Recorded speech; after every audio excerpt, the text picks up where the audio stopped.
नमस्कार दोस्तों, मैं अरुण झा आप सभी का आपके अपने इस YouTube channel engineers point Jhansi पर बहुत बहुत स्वागत करता हूं। दोस्तों, हम लोग डेली रैंडमली कुछ इंपॉर्टेंट क्वेश्चन लेकर आ रहे हैं जो आपके upcoming exams like UP PCL JE, UP RVNL JE, Delhi metro या लखनऊ मेट्रो या DFCCIL जैसे जितने भी एग्जाम हैं उन सभी के लिए ऐसे क्वेश्चंस बहुत इंपॉर्टेंट हैं। तो मैं यहाँ पे रैंडमली आपको 2, 3, 4, 5 जितने संभवतः हो सकते हैं वो सारे क्वेश्चंस डेली में लेकर आ रहा हूँ, चाहे वो किसी भी सब्जेक्ट से रिलेटेड हो। तो यहाँ पर हम लोग आज देखने वाले हैं कुछ बहुत ही आसान से क्वेश्चंस को, जैसे आपका एक अभी हाल ही में यूपी PSC में भी पूछा गया था, और भी बहुत सारे क्वेश्चंस हैं जो रैंडमली एग्जाम्स में रखे जा रहे हैं, पेपर में आ रहे हैं, बार बार पूछे जा रहे हैं घुमा फिरा कर। तो एक आपके सामने ऐसा ही क्वेश्चन है, हम लोग इसको डील करेंगे, इसके बाद और भी क्वेश्चन को देखने वाले हैं, तो ध्यान से आप लोग सुनेंगे। चलिए हम लोग स्टार्ट करते हैं। आपको इसमें बोला है find the volume charge density that is associated with the field D = AR coulomb per metre square. तो बताइए वॉल्यूम चार्ज डेंसिटी कितना होगा? इसका यूनिट तो कूलम पर मीटर क्यूब में ही होता है, तो इसका हमें वैल्यू बताना है। तो आप ध्यान देंगे, बहुत आसान तरीके से हम लोग इस क्वेश्चन को डील करने वाले हैं। तो यहां पर आपको दिया गया है D।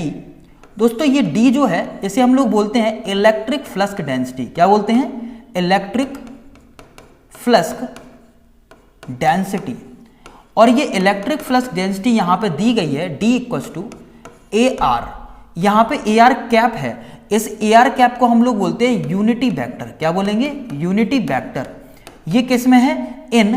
इन सिलेंड्रिकल फॉर्म। ये आपको सिलेंड्रिकल फॉर्म में दिया होता है, सिलेंड्रिकल फॉर्म है ना। कभी भी AR दिया हो सिलेंड्रिकल फॉर्म में होगा या फिर स्फेरिकल फॉर्म में होगा। तो R अगर शुरुआत में R phi Z होगा या R थीटा phi होता है हमारे पास, ठीक है ना। ये आपको क्लियर होना चाहिए। तो हम लोग यहाँ पे कब बात कर रहे हैं वॉल्यूम चार्ज डेंसिटी की, कोई प्रॉब्लम नहीं है, यहाँ पे आसानी से निकाल सकते हैं। अगर AX लिखा होता है यानी कि आपका ये कार्टेशियन फॉर्म होता। खैर हमें एक छोटी चीज तो पता ही होना चाहिए। आपको यहाँ पे ड्राइव का करना है, यहाँ पे हमें रो भी डिफाइन करना है। रो भी क्या होता है दोस्तों? वॉल्यूम चार्ज डेंसिटी को हम लोग रो भी बोलते हैं। वॉल्यूम चार्ज डेंसिटी को क्या बोलते हैं? रो भी। तो हमारे पास एक फॉर्मूला होता है गॉस लॉ का। क्या होता है? Gauss law. गॉस लॉ कहता है कि इसमें जो फ्लक्स लिंकेज होगा इंटीग्रेशन ऑफ DDS ये बराबर होता है integration of rho B dV के, रो बी dV के। तो हमारे पास एक फॉर्मूला होता है according to divergence theorem. Divergence theorem आपको ये पता होना चाहिए। डाइवर्जेंस थ्योरम, ये डाइवर्जेंस थ्योरम क्या होती है ना? Volume integral of divergence of a vector, volume integral of divergence of a vector is equal to the surface integral of that vector।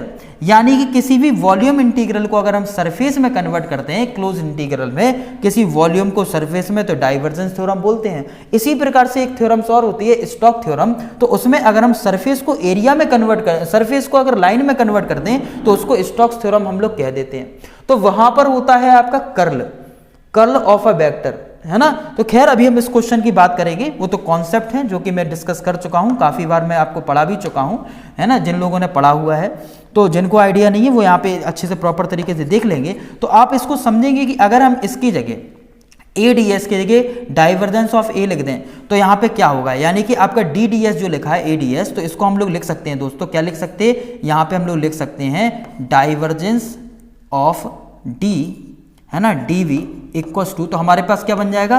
Row B DV। इस प्रकार से हमारे पास एक एक्सप्रेशन यहाँ पे निकल के आ गया।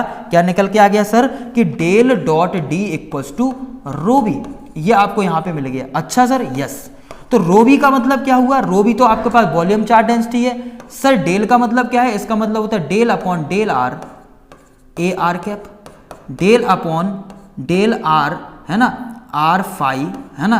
तो A phi हो जाएगा यहाँ पे कैप, और डेल अपॉन डेल, और यहाँ पे कितना Z, तो यहाँ पे कितना आ जाएगा प्लस करके, और यहाँ पे आ जाएगा AZ का कैप। तो ये आपका डेल हो गया। और यहाँ पे आपके पास D का मतलब क्या है? D का मतलब यहाँ पे तो नॉर्मल है, यानी कि यहाँ पे लिखा आपका ओनली AR कैप, इसका मतलब लिखा 1 × AR कैप। क्या लिखा है? ये 1 × AR कैप।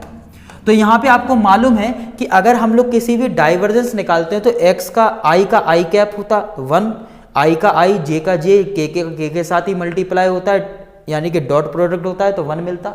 तो यानी कि अगर AR का AR के साथ ही डॉट प्रोडक्ट होगा तो 1 मिलेगा, जबकि बाकी सबके साथ क्या मिलेगा आपको 0 मिलेगा। क्या मिलेगा 0। तो अगर आप इसको ध्यान से देखें तो आपको रो भी इक्वल टू पता क्या मिलेगा, इसका इसके साथ करेंगे तो डेल अपॉन डेल आर, और यहाँ पे AR 1 हो जाएगा, यहाँ पे क्या मिलेगा आपको 1, क्या मिलेगा 1, और 1 का अगर आप डिफरेंशिएशन करेंगे दोस्तों तो क्या मिलेगा 0। इसका मतलब यहाँ पे वॉल्यूम चार्ज डेंसिटी पता कितना मिल जाएगा 0 कूलम पर मीटर क्यूब। यानी कि यहाँ पे अपने पास क्या आंसर सही होगा, option which of the following option is सही, which of the following option is correct, option B will be your correct answer. तो यहाँ पे इस दिए गए क्वेश्चन के अनुसार जो आपको दिया गया था बहुत ही बढ़िया और शानदार क्वेश्चन था, जो कि कॉन्सेप्चुअल क्वेश्चन था। इसको आपको एनालिसिस करना था, थोड़ा सा सोचना था, और क्वेश्चन यहाँ पे यूं ही हो जा रहा था।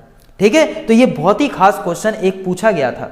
ठीक है, चलिए नेक्स्ट क्वेश्चन की हम लोग यहाँ पे बात करने वाले हैं। आपके सामने बहुत ही शानदार सा क्वेश्चन दिया गया है ना। इस क्वेश्चन को देखेंगे तो आप लोग वो वाले क्वेश्चन का स्क्रीनशॉट ले लेना, मैं एक बार और निकाल दे रहा हूं। ठीक है, ठीक है, इसका स्क्रीनशॉट ले लीजिए।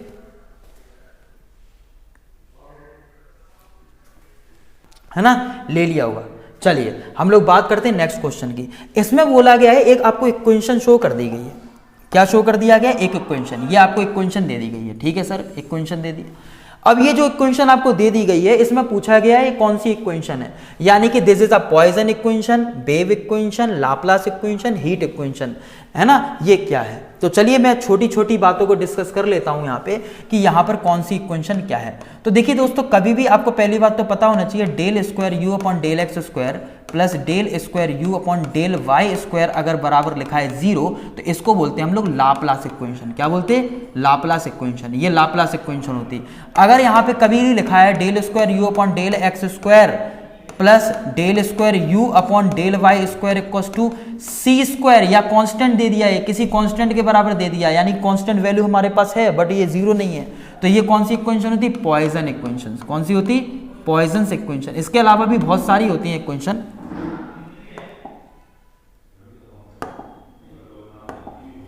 है ना। ये कौन सी इक्वेशन होगी, पॉइजन इक्वेशन।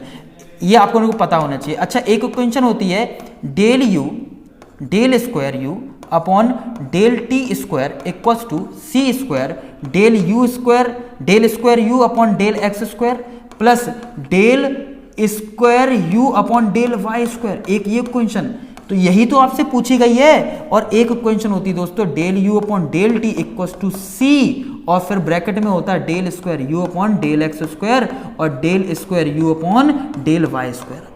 तो ये इक्वेशन आपको कंठस्थ होना चाहिए, बिल्कुल आप अच्छे से रीड कर लीजिए, रट लीजिए। तो मैं आपको बता दूं, ये इक्वेशन कहलाती है दोस्तों वेव इक्वेशन। क्या कहलाती है, वेव इक्वेशन। और ये इक्वेशन कहलाती है आपकी हीट इक्वेशन। क्या कहलाती है, हीट इक्वेशन। तो आप देख लीजिए ऑप्शन आपको क्या दिया गया। आपसे तो खैर सर ये वाला पूछ लिया गया था, सर हमसे तो ये वाला पूछा था, ये वाला। तो ये कौन सी इक्वेशन होगी सर, हमें पता चल गया सर, यहाँ पे इसका आंसर हो जाएगा वेव इक्वेशन। कौन सा, वेव, यानी कि वेव इक्वेशन यहाँ पे होगा। तो वेव इक्वेशन यानी कि सेकंड, यानी कि ऑप्शन कौन सा, option D will be your right answer. यहाँ पे कौन सा सही हो जाएगा, option D will be your right answer. ये टिक लगा देंगे, स्क्रीनशॉट ले लीजिए सभी।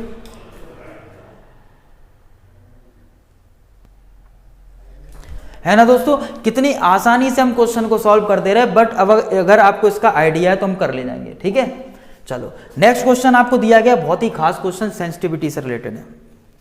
सेंसिटिविटी से क्वेश्चन रिलेटेड है। ठीक है, चलो देखते हैं इसको।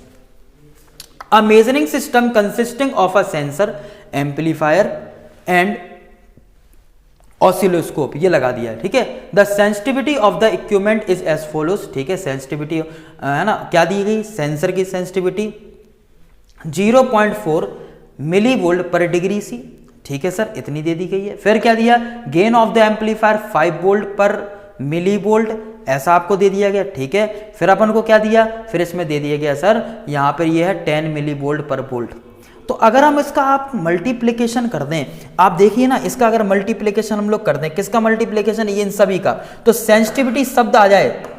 कभी भी सेंसिटिविटी पूछ ले, आपसे पूछा ना सेंसिटिविटी, सबकी सेंसिटिविटी दी गई है, तो एक ओवरऑल सेंसिटिविटी, जितनी भी सेंसिटिविटी होती है उन सबका प्रोडक्ट होती है। तो क्या हो जाएगा आंसर, 0.4 इंटू नेक्स्ट सेंसिटिविटी क्या दी है 5 इंटू नेक्स्ट सेंसिटिविटी कितनी है 10, कितनी 10, तो यहाँ पे कितना आएगा अपने 50 का आप 0.4 में मल्टीप्लाई करेंगे कितना हो जाएगा 20। तो आंसर 20 वोल्ट पर मिली वोल्ट, यानी कि which of the following is correct, option c will be your right answer. देखिए इस तरीके का क्वेश्चन दिया गया था जो कि सिर्फ देखने में आपको टफ लगेगा, सिर्फ दोस्तों देखने में टफ लगेगा, बट इनका सॉल्यूशन इजी है।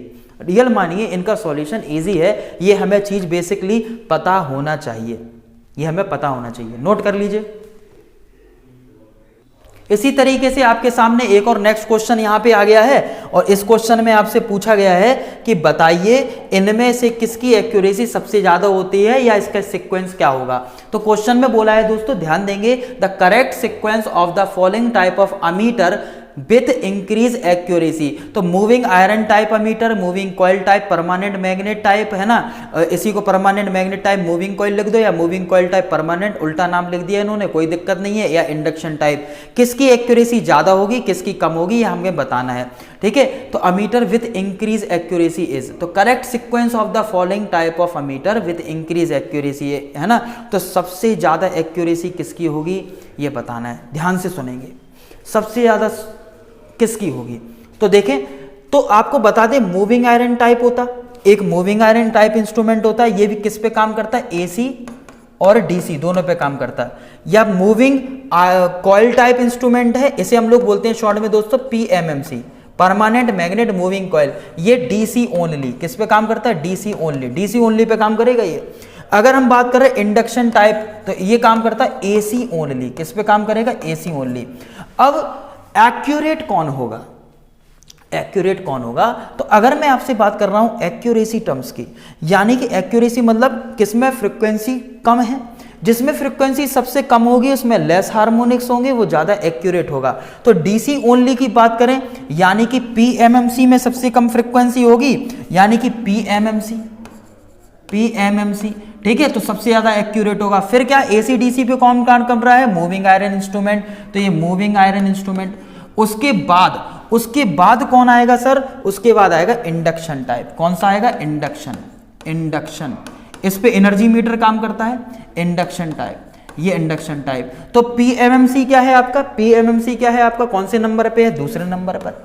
फिर कौन से नंबर पे है आपका, ध्यान से सुनेंगे, ग्रेटर पे बात कर रहा हूं मैं, शुरू में ग्रेटर किसकी है, मूविंग आयरन इंस्ट्रूमेंट की बात करेंगे तो 1, फिर क्या बात करेंगे 2। अब देखिए बढ़ते क्रम में चाहिए घटते क्रम में, the correct sequence of the following type of ammeter with increasing accuracy is, increasing तो सबसे कम, है ना, ये तो आपका क्या हो गया 2 1 और ये लास्ट में क्या होगा 3, है ना, 2 1 और 3। तो सबसे कम किसकी है, तो सबसे कम की अगर मैं बात करूं तो सबसे कम है आपकी 3, ठीक है। फिर कौन है इसमें 1, फिर कौन है यहाँ पे 2, यानी कि 3 1 2, यानी कि 3 1 2 किस में दिया, चेक करिए 3 1 2 किस में दिया, 1 3 2 2 1 3 1 2 3 3 1 2, यानी कि ऑप्शन डी करेक्ट। देखो option D will be your right answer. तो यहाँ पे हम लोग आसानी से ऐसे क्वेश्चन को डील कर ले रहे हैं दोस्तों, जो कि काफी सारे इस टाइप के क्वेश्चन घुमा फिरा के परीक्षाओं में पूछे जा रहे हैं। बट अगर आप अच्छे से तैयारी कर रहे हैं, मेरे साथ जुड़े हुए हैं, तो आप एक एक क्वेश्चन को अच्छे से डील कर पाएंगे।